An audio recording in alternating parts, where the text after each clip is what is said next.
unlocking answers to your most sought-after questions. What's in the Knowledge Vault today? To troubleshoot app installation issues on an Apple TV second generation, first, ensure you're connected to a stable Wi-Fi network.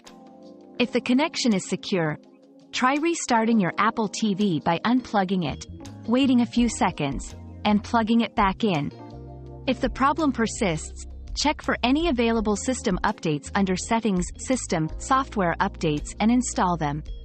Lastly, if the issue remains unresolved, resetting your Apple TV to factory settings may be necessary, but remember, this will erase all data.